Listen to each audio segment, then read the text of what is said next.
in. We are not sure what to deal with them. But if that is the reason for that adjustment, the other pending bills, then you can say so. But the chief officer is saying it is because of a complex. That is why you are adjusting. So then why are you saying now, you're moving goalposts? If you adjusted because of that complex, let it be. But if you are doing this for other pending bills, that would be okay. But now you're saying it's just because of that complex. You can't do a committee because of that. No, furthermore, this complex you're telling us, Blue Valley, fine, I've got 1.4 billion as original amount and 1.0 billion as balance at the beginning of the year. But your variance is 1.2 billion, 1.25 billion. So what other excuse do you have for that difference? You said it was one JM karaoke. Assuming it was, you had reflected 1.07 billion, you still have about 200 million unaccounted for. And the reason we are asking this, Governor, this is not just accounting. People, officers are manufacturing pending bills. They are manufacturing claims and putting them into the system. And that is why you closed your financial year with pending bills of X, and then you wake up the next day, it is Y. Then you get intelligent, clever explanations from people who perhaps are the ones who have created fake bills. So over and above JM, which is 1 billion, where is the other 200 million coming in to vary your closing balance?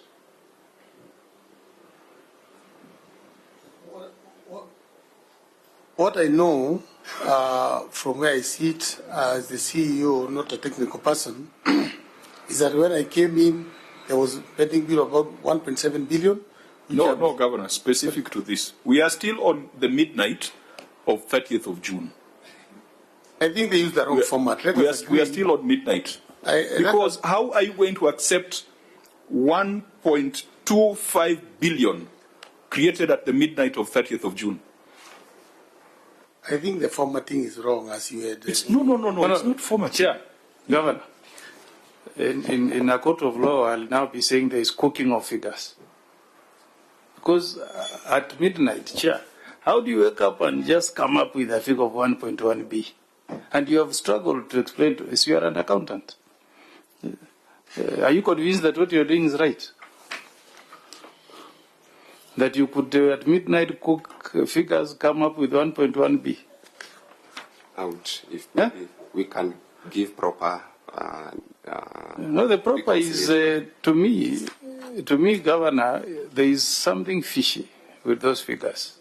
That 1.1B, there is a story behind it. CC of Finance, when did you become CC of Finance? March 2025. March 2025. Are you comfortable with these figures? With that leap, with that change of the figures? I was an accountant in the county. And so you are part and parcel of it? Yes, I prepared part of the financial statements. Okay.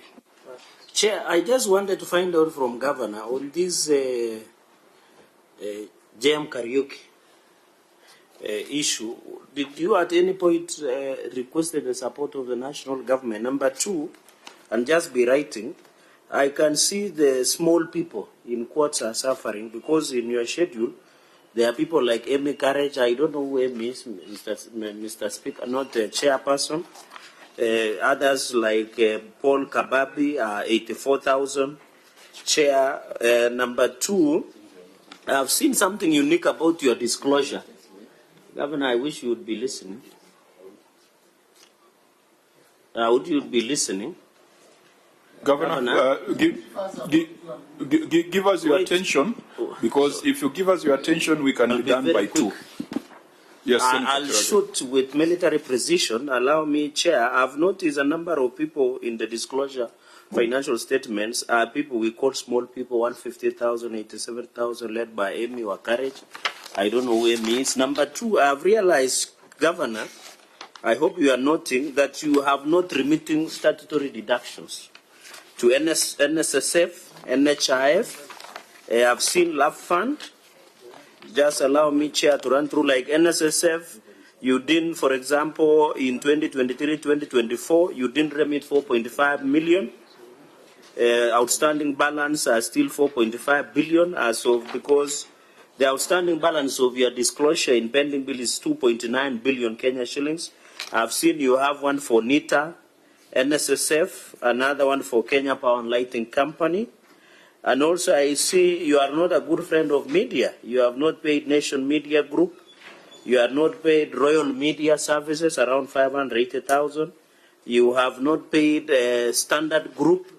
You have not paid Telcom Kenya Limited. You have not paid Provident Fund and Pay as a statutory deduction. So that is on the issue of a number of statutory deductions. Yet it is automatic that when you do statutory deductions, you should remit. Finally, Chair, I have seen, and my colleagues in the profession should be excited that there is Maya Fashions. I don't know which fashions are you doing, because on June 6, 1.6 million is being owed to Maya Fashion. So I really want to know which fashions are you doing. I know people of that place are not very good. If it was another region, I would be interested to know which type of fashion. Chair, I just wanted my colleagues in the profession, there is something about county office of the county attorney, so that I conclude. Sorry, Chair, for taking long, so that I don't need to come back. There is something about advocates, and my seniors here would be very keen. There is what we call office of the county attorney. And from Wambui Kipicho law consultant to advocates to Wainjungo Martin, 163,000, 4.5 million, 2.8, 25 million. Manyonge Wanyama advocates, 25 million, Chair. So my concern is this number of advocates in the office of the county attorney. One, why would you outsource legal services? Yet there is the law that the Senate did pass on the Office of the County Attorney Act.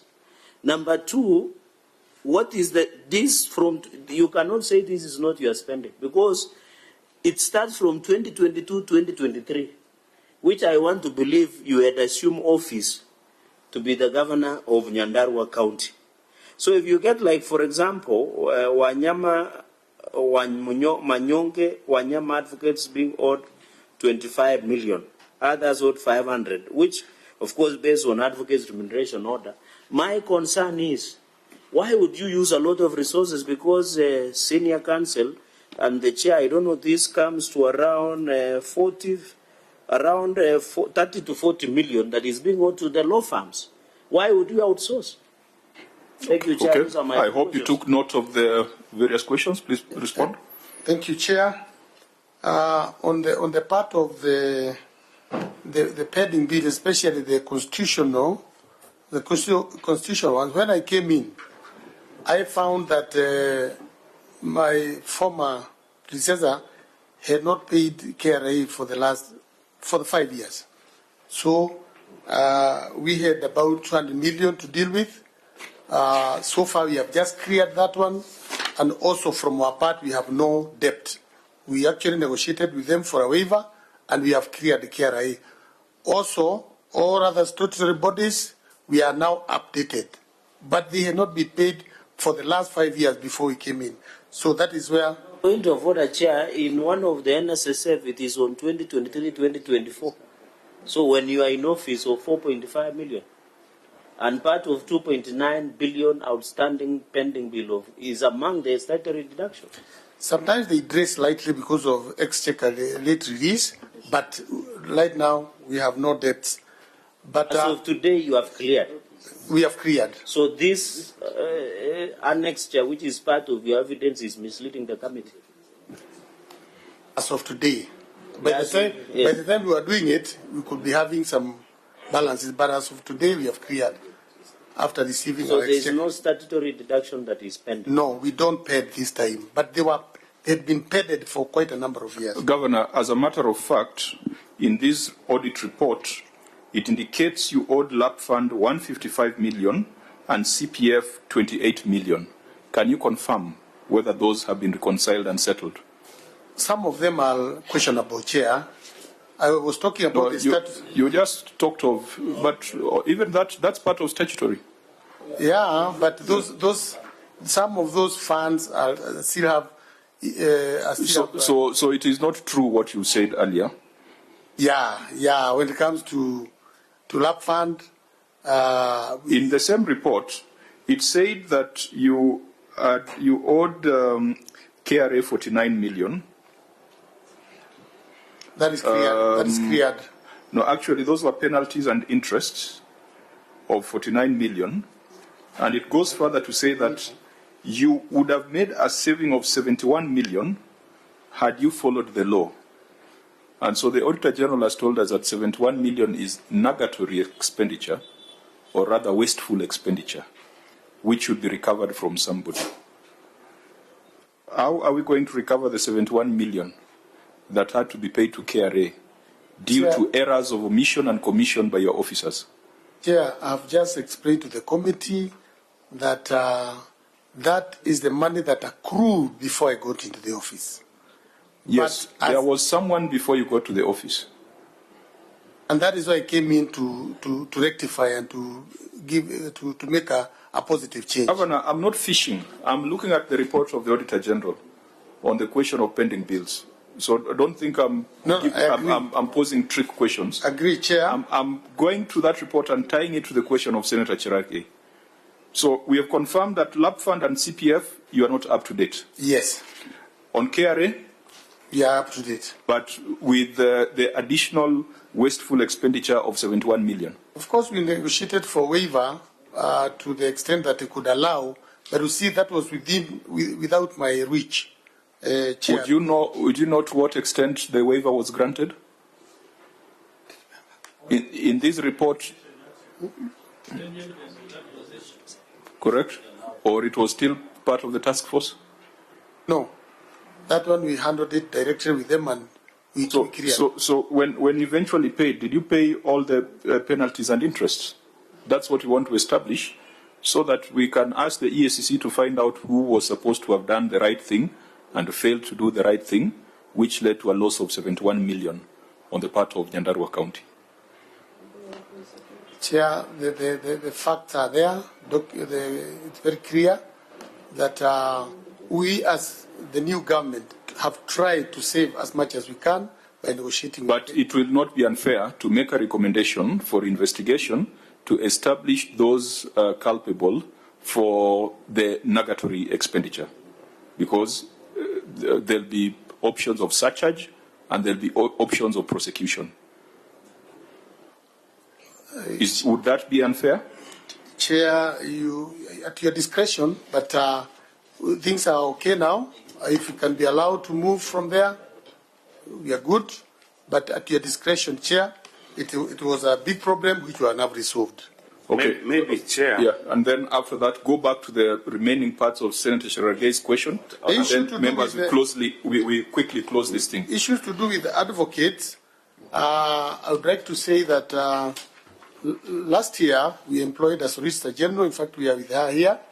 And the only times, and the professional lawyers like Spooner would say, is that these are very professional people, and some cases must be handled by certain category of people. And at the same time, sometimes they come very urgently, abruptly, which can cost the county much if we don't take quick action. Those are the times we go for an external advocate. Otherwise, right now we have a good team. They're handling so many cases, apart from one or two that are maybe beyond the people we have, and also timelines. Sometimes due to the bulkiness of cases, sometimes we can bring in a person from a pre-qualified list. That can be explained, but the audit query here is that the procurement for the external legal services was not approved by the County Executive Committee. That's in the report of the Auditor General. Did you provide evidence to the Auditor General that there was approval of the County Executive Committee as required by Section 16 of the Office of the County Attorney Act. I agree with the auditors, and then I will follow it up to see, Chair. Yeah. Are you hearing that for the first time? For the fact that they were not given the records, I'm hearing it. Yeah. So, are you hearing this for the first time, Governor? That you procured 50 private law firms, no,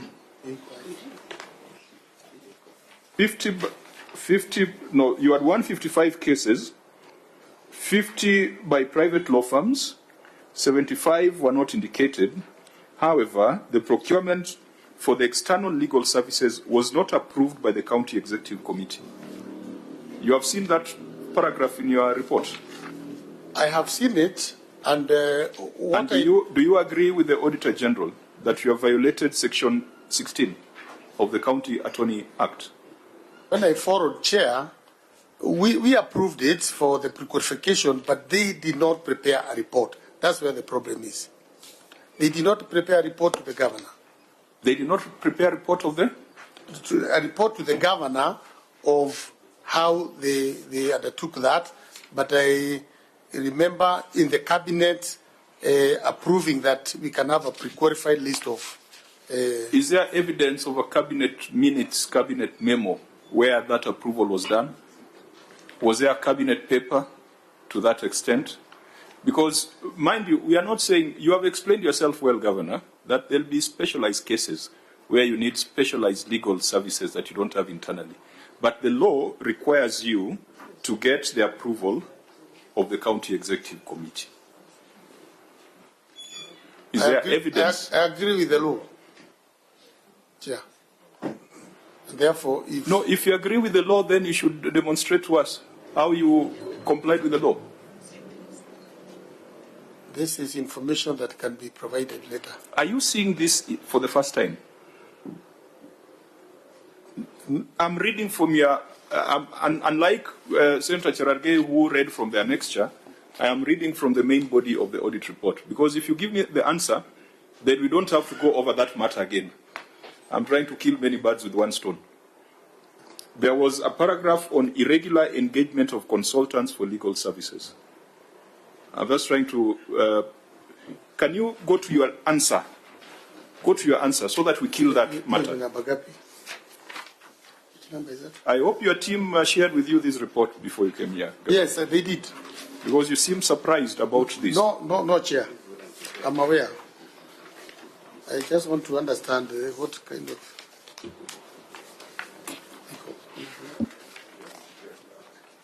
Yeah, so maybe we need to really make progress. But then, Chair, just to follow up on the issue that you raised about the negatory expenditure, an expenditure that could have been avoided, because reading the audit query, it states that assessment notice from Kiarie dated 13th March 2023 reflects penalties of 7 million and interest of 42 million, respectively, resulting to total amount of 49 million that was deducted but not remitted.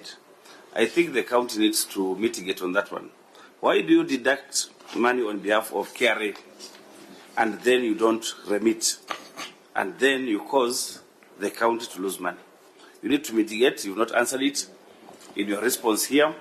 We need to know why you allowed the county to lose this amount of money, amounting to 71 million. What were the challenges? What did you use that money for? Because it's a question of diverting money to other use. Chair, that happened between 2016 and 2022, and that is why the people of Nyandarua kicked somebody out and they brought in. The query states that if the money was remitted, the deadlines were 30th April 2023. Had the county remitted the respective deductions by due deadlines from 30th April 2023, savings of 71 million would have been made. Chair, when we came in, we found a lot of arrears, and we have been paying these arrears because nothing had been paid for 5 years. So when we came Auditor, in, we started by paying. was this auditor an issue of this particular year under review? Or it was a historical thing?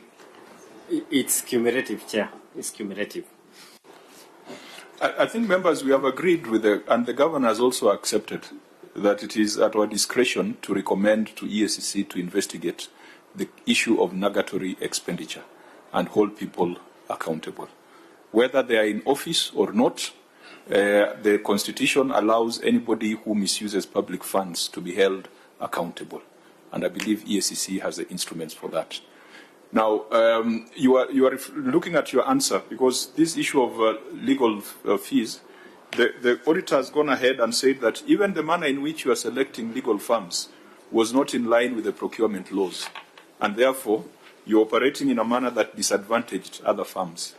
Do you agree with that? Chair, you can see my response here is that the recommendation, we've had it, and I've said we have hired now a senior person, Solicitor General, and going forward we are saying all legal matters in the county will be handled internally as much as Sorry, possible. Governor, get the question from the chairman. We are saying you could get complex cases where you need external lawyers. That we have no problem. What we are saying is that you are not following due process. One, you are supposed to seek authority of your CEC, which you did not seek. That's what we are saying. Two, even where you are hiring the external lawyers, you are not giving them equal opportunities. It's not competitive. So you are breaching the procurement laws. You don't give everybody who is pre-qualified an opportunity to compete and get that work. So that is breach of the law. The chairman is asking, do you have any answer to show that you followed the law? Yes. The first part. You got the authority of your CC? The first part, that is authority, yes, from the cabinet, I have said we did that. Maybe we don't have the annex here, but we did it. Is in that matter in the audit query? It is a substantive audit query. You should have responded before we held this meeting today. Oh, I'll punish the person who failed to give the document to the auditors because it's there. I'll do administrative. This is beyond provision of documents. Yes. I think allow us to look at the County Attorney's Act, look at the offences defined there, and we recommend appropriately. Correct. Because there must be an offence under that act. The second part, Chair, I agree. The second part of the question is about, I talked of emergency. When somebody brings a letter and tomorrow we are supposed to be in court, if we don't have time to go for a substantive, that's the time now we pick people who are available to defend us. All that is covered under the procurement laws. You can justify and show the auditors the evidence. Nobody is saying you can't hire external lawyers, but you must follow the law. That's the query before us, that you did not follow the law in hiring the lawyers. Chair, I am the drafter of the County Attorney Act. The reason we put in place the office of the county attorney, county solicitor, is to address emergencies that the governor is saying. Because if he's telling us there is a demand letter today for Nyandarua County to be sued, for example, that they need to go through procurement, yet you have an in-house counsel, unless you are doubting the ability of your in-house legal team.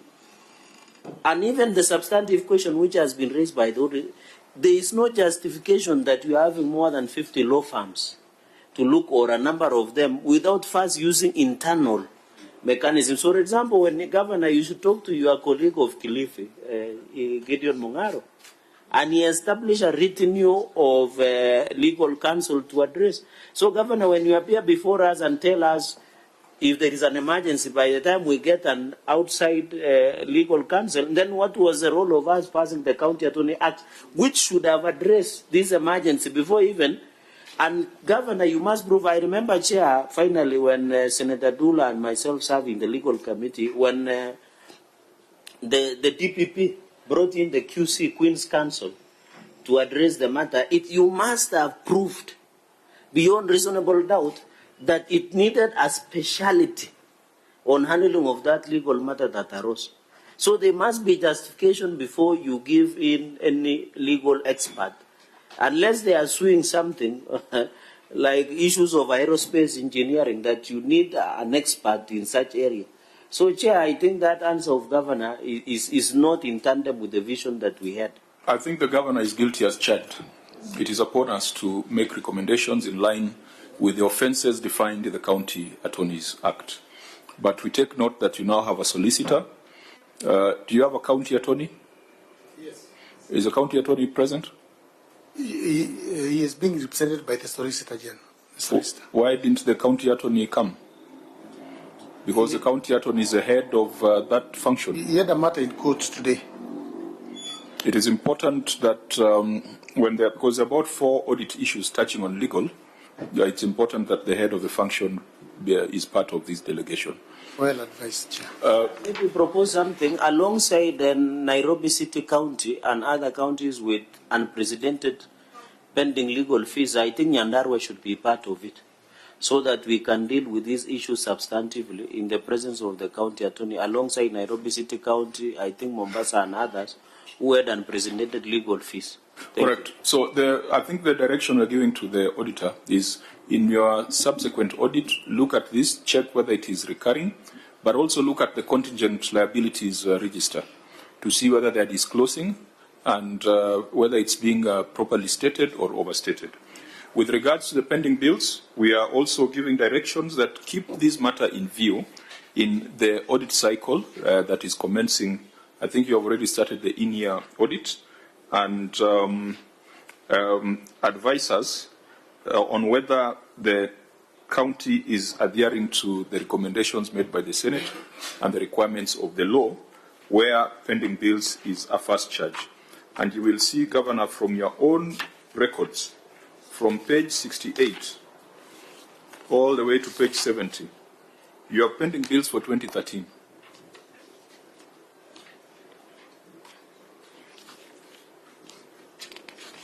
Roadworks, small things. And perhaps because of time, we will not spend too much on this, but this is an embarrassment for you to carry in your books bills relating to the year 2013, 2014, 10 years down the line.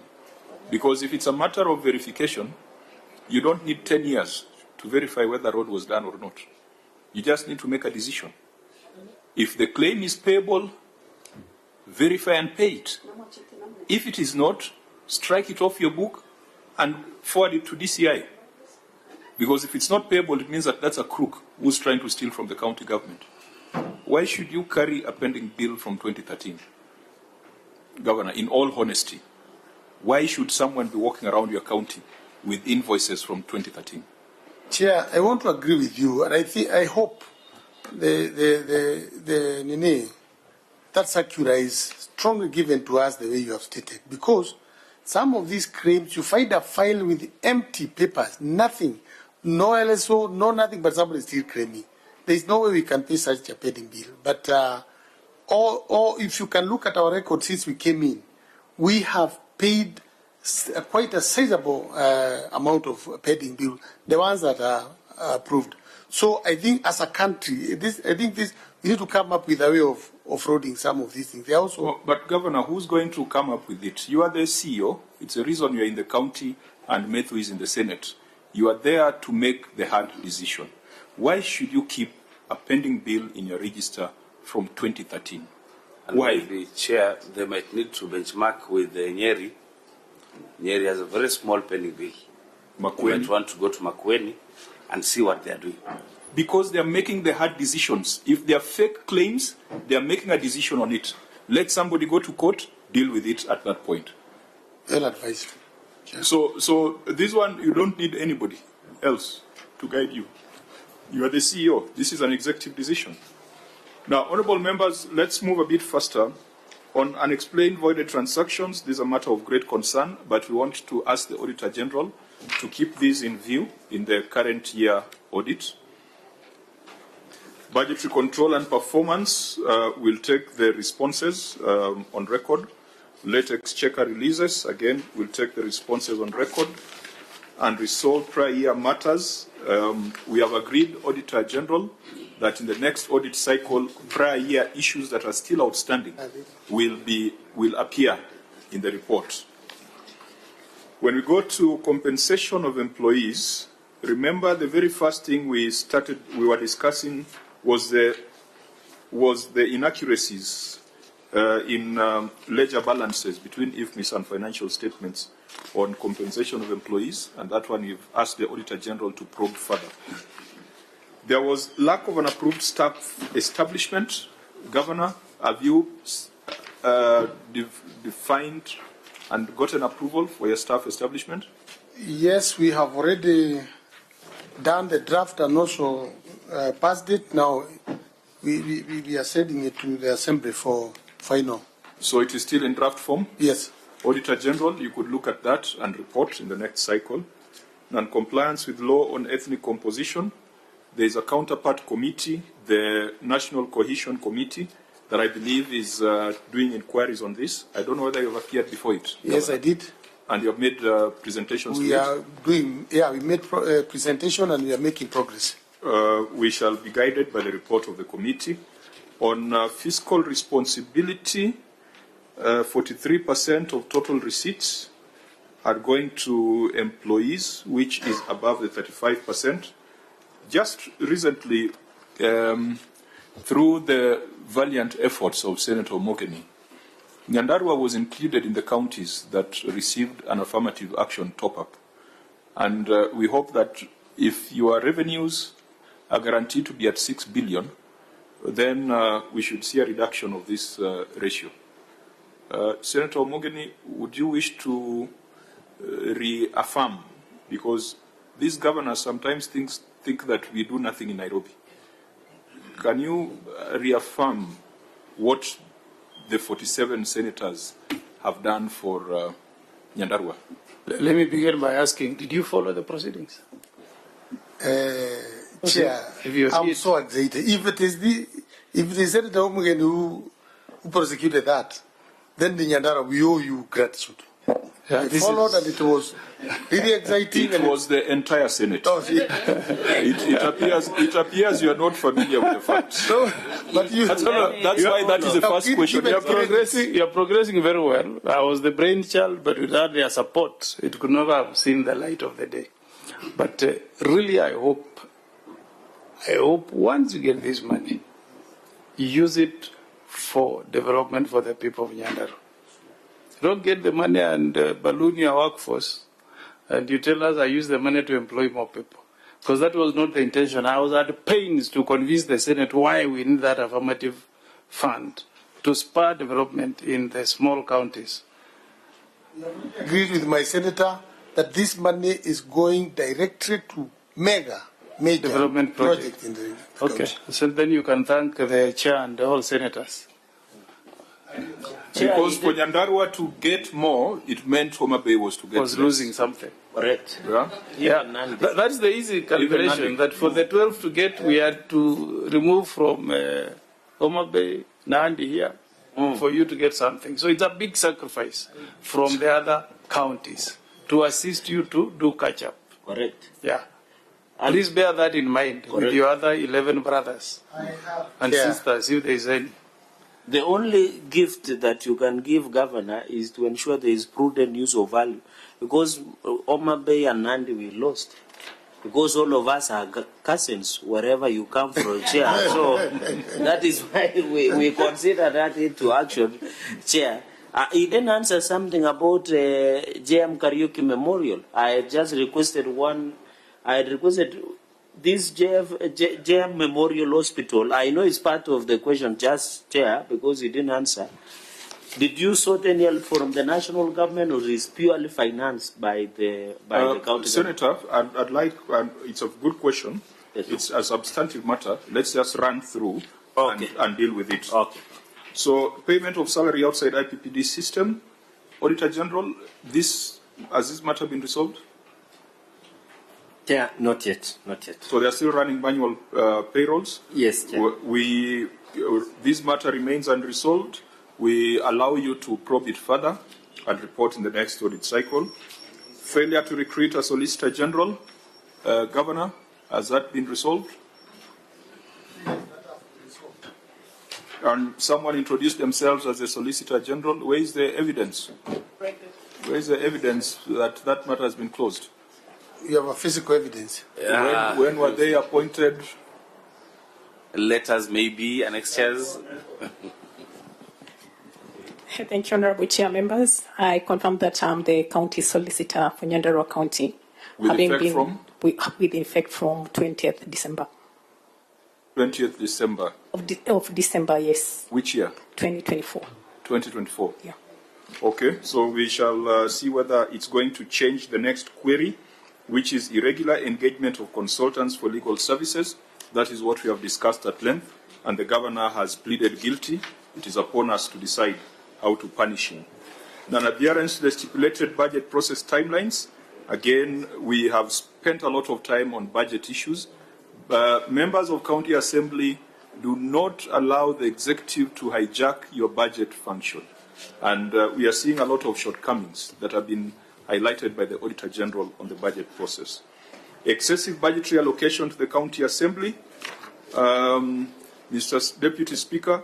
Chair, you should also mention to the county assemblies that we are proposing a constitution amendment to create a fund for the assembly.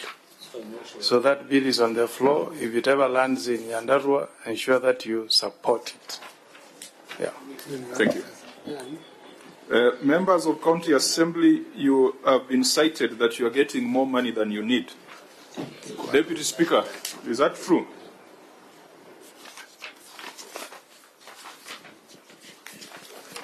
Honorable Chair, the allocation of the County Assembly has a ceiling from SLC, but there is amount of money for development that is allocated through the county government.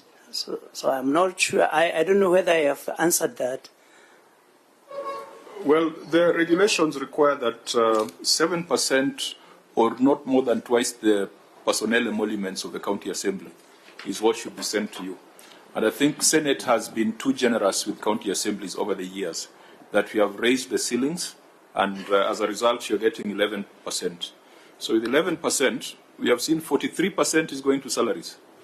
11% is going to the assembly. Already half of the money, 54% of the money you get is going to salaries and the assembly. You are left with only 46% to maneuver. And out of the 46%, you're only putting 1 billion to development. 1.1 billion out of 5.6 billion. You're putting less than 20% on development. Maybe, Chair, a member of the board should be appropriately able to answer that.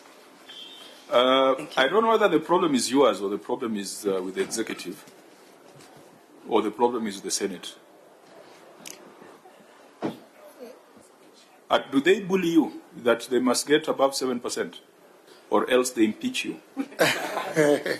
No, what the DS has said is correct. Nyandarua, was left behind both in all spheres. We don't have a county headquarters, we don't have a county hospital, we don't have governors, we don't have speakers, we didn't have a speaker's house. So that is why you find sometimes you extend some development money to them for them also to be able to do things that were not there before. Otherwise, we are doing fine. This 43% was as a result of the OSR this year. We had a lot of problems with the finance bill. You remember even at national level, you experienced a lot of trouble. It happened in our place when we prepared our finance bill. We had court cases, therefore we never collected enough money, and that is how the calculation shows as if we spent so much on which bill and not development. Well, the fact is that you spent just $1 billion on development, which is 20% of your total revenues. That is not the reason why devolution was brought. Counties were not supposed to be payroll stations. They were supposed to be development units. Tier 1 exchequer, which was purely for development, never came. So that would have been 1.5 billion. And your own source revenue, how much is it? That year we had given us 1.2. We thought we could go there, but when financial bill brought problems, we could not raise that. That is why even in the following year, we have brought down the finance bill. Senator Omogeni, I'm sure that Senator Methu must have used a sleight of hand on you, because their own source revenue is 500 million. Their equitable share was 5.6 billion, so they're already above 6 billion in terms of consolidated revenue sources. But kiendacho kwa Nyandarua akijapotea. We were basing, we were basing the uplift on anybody below 6 billion on equitable share, not on source. That's where we sneak them in. Yeah. Yeah, but I think that one you need to, if you go back to the county, you must tell them that your senator was able to convince other senators to be able to get you an additional allocation, which you must confirm will not go towards mandazi, and salaries will go to a defined project. And I hope with the cooperation of the county assembly in the budget exercise, you can ring fence that 400 or so million so that it goes into something that will be a legacy. True, I've already talked the good of our senator and all the senators in this country, and we confirm that we shall ring fence that money for proper development.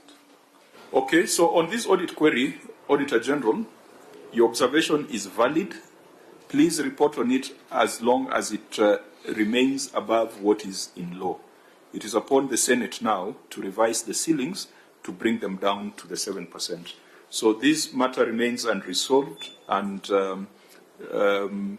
keep reporting on it until the day when we'll have amended our ceilings or amended the law.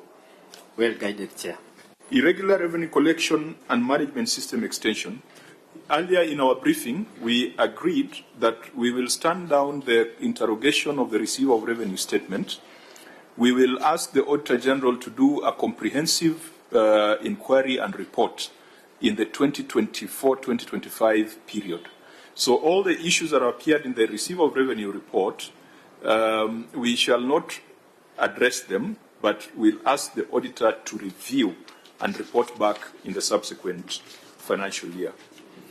Irregular payment of subscription to the Council of Governors, that we take the view that it is an irregular charge, and therefore we shall be proposing that this money be recovered from the Governor of Nyandarua County, because he is the member of the Council of Governors who is benefiting from irregular proceeds. Non-compliance with the law on pending bills. We have spent a lot of time on pending bills. We have asked the Auditor General to do a detailed review of that. This issue of municipality expenditure on designated departments, where you are spending on behalf of Olkalou municipality. Again, Auditor, you will review whether this is prevalent and persistent. Irregular commitments for supply of goods and services. We had alluded to this at the beginning of our conversation, where you had payments made outside the financial year but backdated to 30th of June. Now you have 194 million for supply of goods and services made after 31st of May without the approval of the accounting officer. The law says, yes, you may make those commitments, but there has to be the approval of the accounting officer. Auditor General, did you get the approvals? Not yet, Chair. Therefore, the accounting officer is in breach of law. Governor, what do you have to say for that? I'm aware a letter should be written. When we were going through this report, I asked my members, and they confirmed that a letter was written. Maybe if they did not present it to the auditor, that is an issue. But we take the position that an offence has been committed. Regulation 51 of the PFM has been defiled, and therefore we'll be proposing appropriate measures in line with the offences defined in the Act and in the regulation. Because this is such a simple thing. We are not saying you should not, but show us evidence that there was an approval of the accounting officer. And so we are not going to waste time on this. We will just pronounce ourselves that investigation should be done with a view to prosecution for violation of that regulation.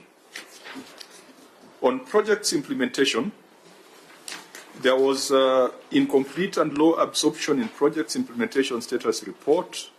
And this is where we were hoping that the county assembly would be ahead of the Senate, because it's difficult to oversight projects while sitting in Nairobi.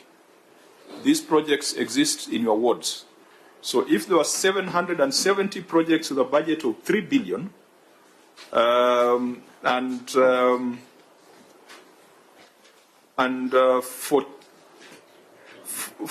207 were ongoing, 42 projects worth 64 million had not started.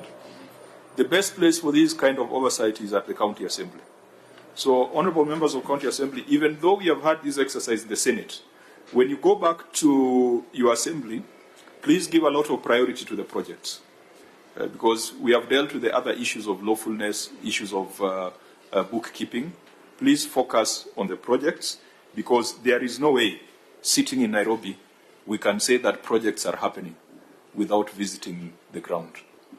So 9.1, this is a matter where we are recommending the County Assembly to take a detailed look, but the auditor should also do a deeper analysis and report in the next cycle. Chair, if I can add there, what we have done to help in this is that we have appointed a county project implementation team, and we have also done a website where implementation will be shown on a daily basis, right from awarding up to the completion. So, but Chair, I think the panacea to this would just be providing adequate budgets. Even when you have monitoring and evaluations teams, and there are no budgetary allocations, still will be facing headwinds. I think budget is the issue. Thank you. Proper budget implementation. Correct. Moving fast, the county headquarters at Olkalo. Governor, Senate has previously allocated funds for this, isn't it? Yes, you have done, and we are still pleading with you, Chair. After you allocated this money, about almost a year ago, this money has not hit our accounts. So you also need your support there so that this money can come. We finish this. But there was a handover to the State Department recently. The money, they just handed over. In terms of project management and project completion. No funds received yet. Aren't you in the same category as Isiolo? Yes, we are. And Tharaka-Nithi? Yes. And which other county was Lamu. that? And Lamu? Yes. Auditor, you need to, because when we went to Isiolo, you remember we were of the view that before there was a handover, Patrick, were we together with you in Isiolo? That was Smiley then. That was Smiley? Yes. Because we had concerns on how the money that had been sent to the counties had been used or misused. Clerk, could you just help us remember? Yes, we resolved that before the handover was done, there would be an audit to find out how much had been sent, how much had been used, and the percentages that were done. But then the handover was done nonetheless because there was pressure from the governors. Yes. So could you, in the case of Nyandarua, because that's what we're looking at, give us an assurance that the monies that senators appropriated previously as a conditional grant for the county headquarters was properly utilized, and the transition that was done, that the resources are traceable, and there is lawfulness and efficiency in that. Because there are many paragraphs on this matter. Senator Maruma? Yeah, it seems that the money expended is 339 million out of 617. Could the auditor confirm that the project could be at 50% and above completion rate?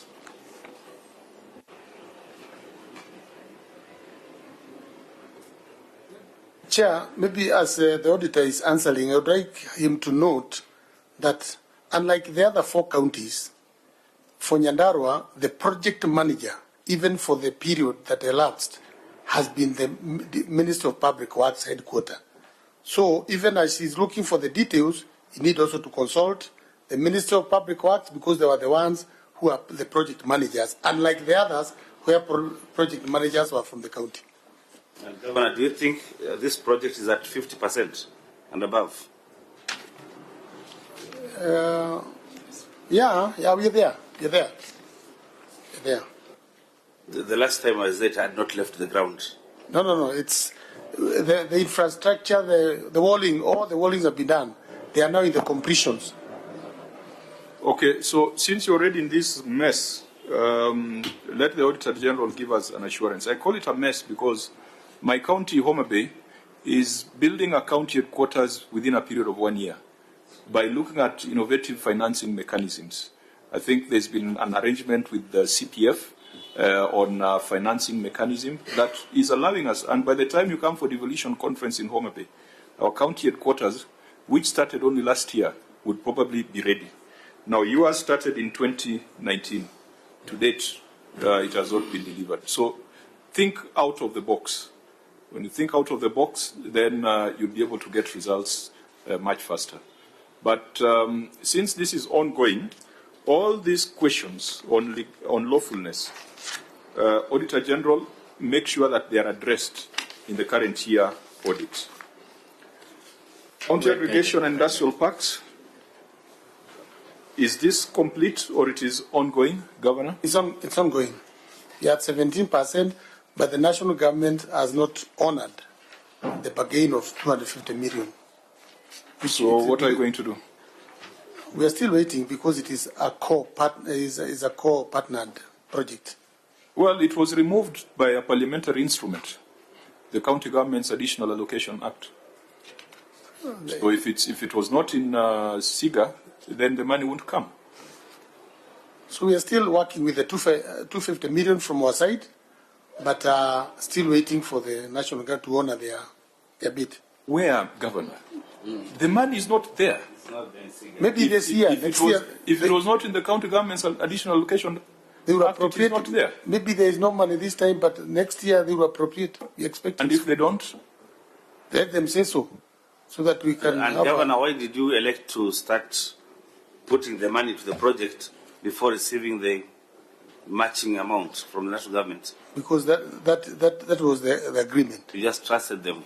Yeah. Okay. They are our seniors. I think you guys in COG, you must also have an agenda, some substantive agenda on this particular matter. This thing of county aggregation and industrial parks, you're going to end up with 47 warehouses across the country, which will have absolutely no impact on the value chains in our local economies.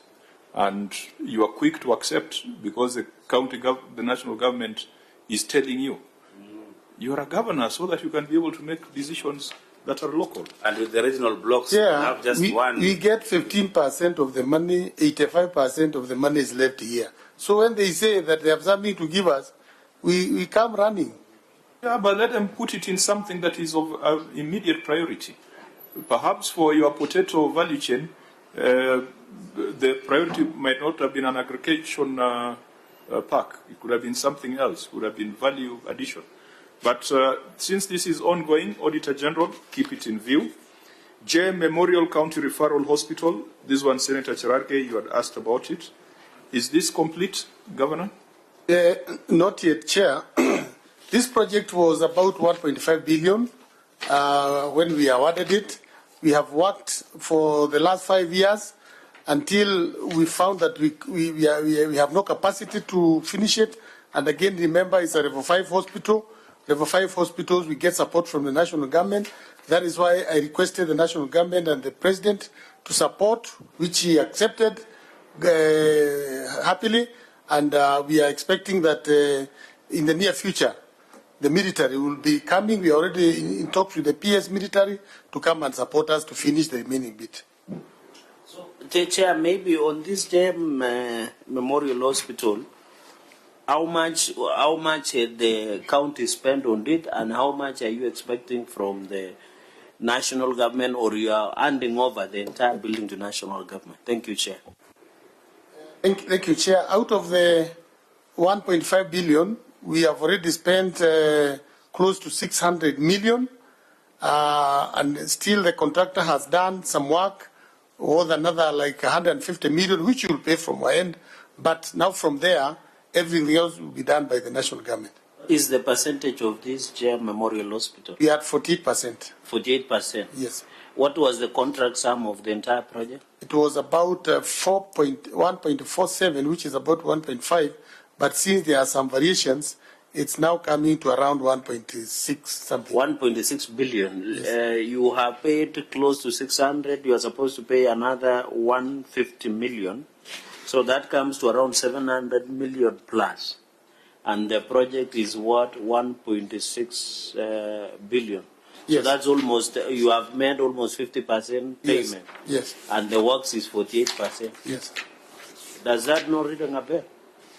Well, the 48 we are talking about is the infrastructure, the main building. No, I agree. I get you so that we make progress. We have other meetings. 48%, you have paid close to 50%. That is the main infrastructure, but there are some finishes which I have not included in the 48%. That's what the technical people say. I heard you have chief officer through the chair of public works and roads. He's here. What is the percentage? Where is that chief officer?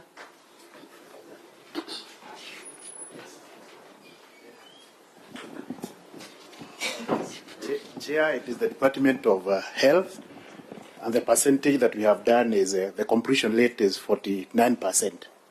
49%? Yes. But you have paid almost 50%.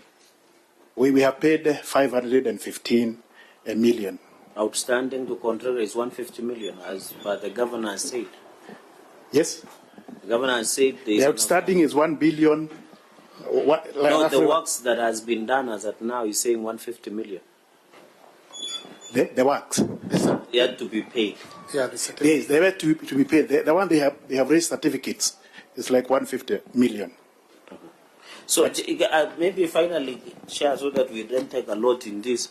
So what is the procedure of handing over to the national government on this JM Memorial Hospital? You have said you have talked to PS. I know it comes. It comes from Laikipia, not your county, Mairiru. You have talked to the president, the national government. Is there a procedure of handing over? Yes. Already the Department of Public Works have been instructed to inspect the work, do the variation and give a report, which is now ready. We are going to constitute a meeting between ourselves, the Minister of Public Works and the contractor, and then from there we will do an agreement. This is where we have gone, and this is our obligation, and then we hand over now. So the report on JM Memorial Hospital is ready for handing over to national government for completion? Yes, it is. Who will run this facility if it gets complete? It is the county government. So is it part of the agreement? Yes, yes, okay. Yes. It's the county government of Nyandarua. I think when we visit, when we visit Nyandarua or that part of the region, this is one of the projects we should visit. Correct. And this, you need to agree with Council of Governors, these industrial parks, CHVs, handing over like a Kakamega County Referral Hospital, it is not so neat. I think the Council of Governors... Actually, on that, following our visit to Wasingishu, we probably might need to put in legislation that a county government should not engage in a multi-year project outside the CIDP. Because this project started in 2021, 1 year to elections, and then a new governor comes and has a 1.6 billion project that is taking up all the resources. We saw that in Uasin Gishu. We saw that in Kakamega. I think there needs to be some sanity to avoid overcommitting the next generation of governors. But that's a conversation we can have. Maybe just to confirm, in the upcoming national government budget, has this been budgeted for if the national government is taking over this project? Or it is just an indication by word of mouth that the national government is taking over the project? Because, Chair, when we were in Uasin Gishu, we were being told some stadium would be taken by the national government, but in the budget of the national government, there was nothing like an indication of a budget line for that project. At the moment, it is still verbative, but this coming meeting that we have constituted is when now everything will be clear. Okay, let's keep this in view, and members of County Assembly, I hope you'll also take an interest in it. The governor's residence, is it complete? It was supposed to be completed on 24th December 2024. Not yet, but we Auditor General, find out why it is not complete, because in this report you said it should have been complete by now. Thank you, Chair. It's stalled at the moment. It's stalled? Yes. Fine, you'll give us a comprehensive report on that. Unimplemented projects, this matter was of great interest, but because of time we'll not be able to get into it.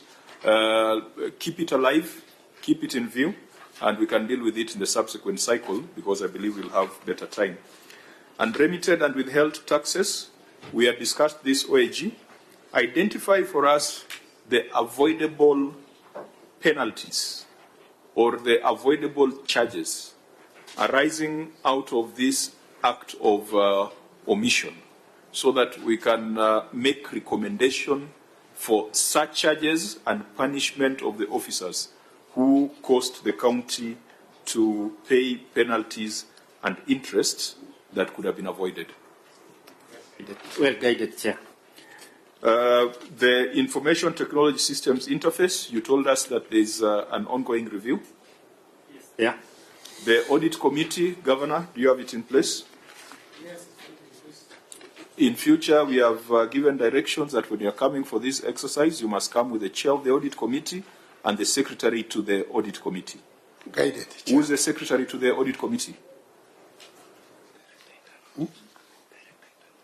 Director Internal Audit. Yes, so we must have the chair of the Audit Committee and the Internal Audit Committee. Because, you know, I'm asking myself why we, the politicians in Nairobi, should be dealing with all these pages when you have an Audit Committee, an internal audit function. Why all these matters should end up as audit queries? We have sat here from 9:30, now going to 2:30. It is not the best use of the time of the Senate. So make sure that these institutions work to reduce the volumes that come to Nairobi for consideration. Yeah, because if they work, then your life will be easy. The risk management policy, you said it's ongoing? But Chair, even that internal audit function, there are weaknesses, like there are no reports. Out of 7, only 2 are provided for audit review. The internal control systems are very poor in the county. That one, you must not. Correct, because without the audit committee, there is nowhere for the internal auditor to report. So I think we want to see an improvement on that front. Risk management policy, Governor, what's the status? Auditor General, keep that in view. Weaknesses in the legal department, we have spent quite some time on that. Our comments are on record. Lack of logbooks and vehicle status, we agreed, Auditor General, keep this in view from the assets management perspective. Well guided, Chair. Failure to adhere to vote control guidelines on subsistence allowance. Did you confirm that this amount has been surrendered, the 10.2 million OIG? Yes, Chair, we confirmed. Okay, then just keep an eye on impress management and confirm whether they are now fully complying with the law. Well guided, Chair. The issue of medical equipment scheme, as we had discussed earlier, we take a global view and see how it affects the other counties as well. Maybe just to note from the Governor, have you renewed the contracts? How are you dealing with the mess issue? No, the mess issue became a mess, and we are now in another regime of NESP. So mess is it was a national government issue. They procured, they were paying. So you still have the equipment with you. Are you using them? Some of them are obsolete. The ones that are useful, are you using them? And yes. How are you repairing them? Yes, we are. Is it the county incurring expenses to repair them? Yes, because we are outside the contract. I don't know what you guys discuss when you meet the president, but NESP only works in the president's mind. When you talk to people on the ground, NESP is going to be a disaster. I don't know whether you guys tell the president the truth about NESP. So some truths are actually very difficult to tell, especially when they come from the serious management. So you give. But what is the truth about NESP? The truth of the matter, it's not quite workable, because the way they have been arranged, you find a very cheap equipment being tied together with another one. Like now, malaria testing equipment, for us, we charge 100 shillings. But when you find it under the NESP arrangement, it's going to charge 250. So that means, even if we are given that kind of, it's not going to help. So it needs to be worked. We can't say that 100% rule it out, but it needs to be reworked. The way it is at the moment is not. We cannot say that's the best way. I thought you are all supporters of the truthful men. You need to start telling the president the truth, not just on politics, but on these things. Because as we look at things rationally and objectively, we are going to end up with another mess like the mess that we are walking out of. And again, it's 1 year since, it's almost 1 year since SHA began. SHA began in October last year, isn't it? So have this equipment arrived? For equipment, nothing. We have not seen about the equipment. The only thing we can say about SHA, which is working, is attending to patients. Actually, we are telling our patients to register, because when you go to hospital, at least there, you can be assured that you're going. But when it comes to equipment, that arrangement, we are not sure whether it's going to help this country. We're not sure. Remember, the health function is assigned to you in the 4th schedule. So if you're not sure, then we have a big problem in the country. So, honorable members, I think that brings us to the end of the report on the executive.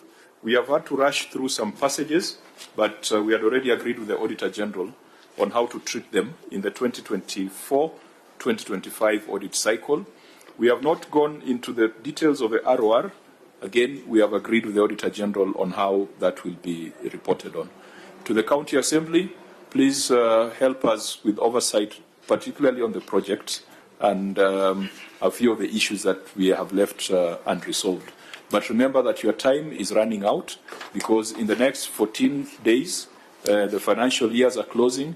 Then in the next 3 months, there will be preparation of financial statements. Then in the subsequent period, there will be audit. So try to be as up-to-date as possible to avoid a situation where you get into the next audit when you still have unresolved issues from the prior year. Honourable members, we must be done and be out of here at latest 2:30 to commence the other meeting. Any observations in closing?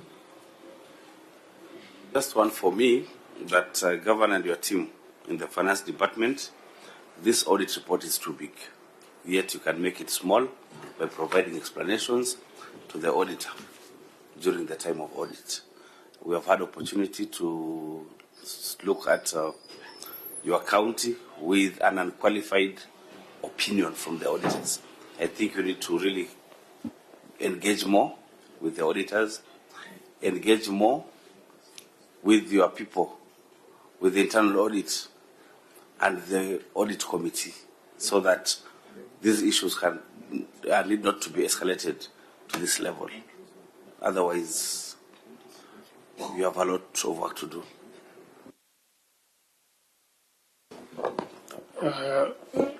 Candidly, for me, I've been left with unanswered questions on the unreconciled pending bills.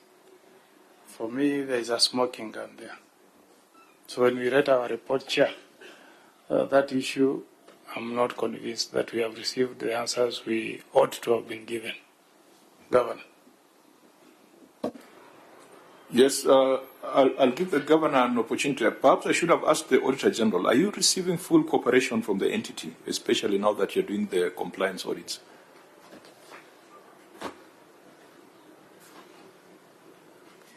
Thank you, Chair. I want to confirm that we are receiving full cooperation.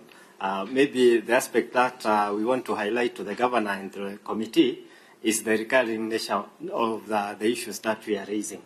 We hope that going forward and following discussions like we are having at the Senate committee, the issues will be addressed so that subsequently when we go for audits, we find that they have been resolved and addressed.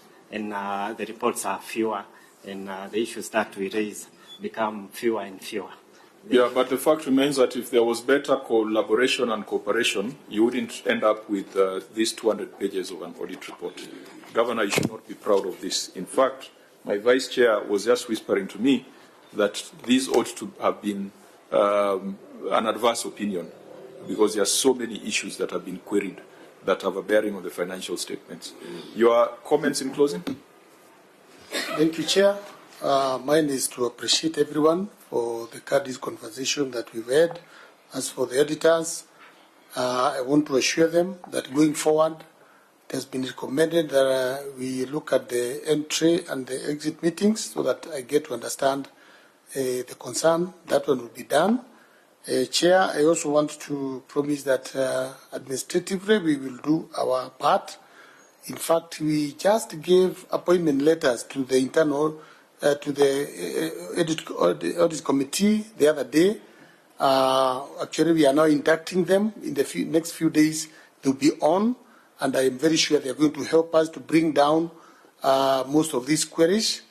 And to the Senate, I have no words to thank you, the great people of Nyandarua, for what you did.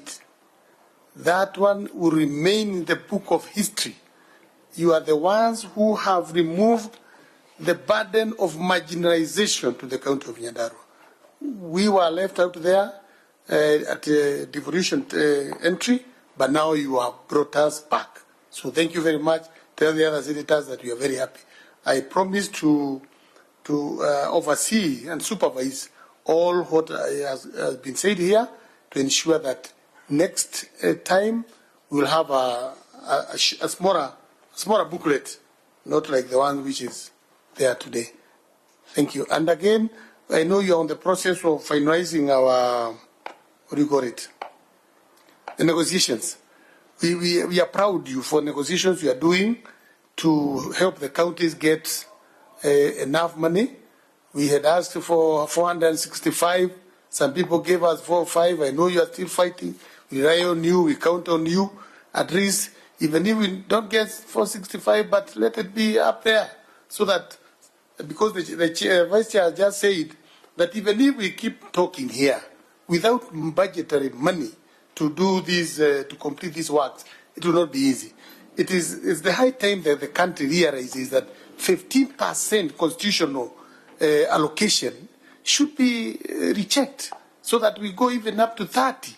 That is the time this country will feel that devolution is working. Thank you very much. How many members of National Assembly come from Nyandarua? 5 of them. 6 together with the women rep. With the women rep. I want to advise you to sit with them. I don't know the last time you sat with them or called them for a meeting and they all attended. Can you recall? We sat sometimes back, but some of them could be eyeing this seat, and therefore you can be sure that the conversation cannot be very healthy, but I'm trying. At least now I have about 3 of them. We are working, but we'll try, Chair. Because you have made our recommendations, but when it goes to the National Assembly, they shoot them down as if this money is not coming to their counties. So please go back to the village and tell the villagers what their senator has done to convince the other senators to grant them, to grant Nyandarua additional resources. If that money does not come, make sure you assign the blame squarely on the members of National Assembly, because the Senate has already made that resolution. And if it were to collapse, it will be because of the 6 members of National Assembly from Nyandarua, because the ones from Homa Bay are going to support. The ones from Nyamira are going to support. The ones from Taita are going to support. I hope the 6 from Nyandarua are going to support the cause of Nyandarua when it comes to the National Assembly. But talk to them, convince them, and if they do not comply, then deal with them in your weekend church meetings and empowerment meetings. With that, I will not make a lengthy closing remark. I will bring the meeting to a close. The County Assembly, thank you for being around, and we hope that you will continue to earn the praises of the committee. But for now, I'll reserve my praise until I see your report on this report of the Auditor General. The meeting is adjourned. We will take a very short break because we were supposed to be back here at 2:30 to deal with 2 other entities. So let's just adjourn for the visitors to exit and for the room to be set up. Honorable members, we might have to sacrifice today just on snacks so that we can be back here to deal with the other entities.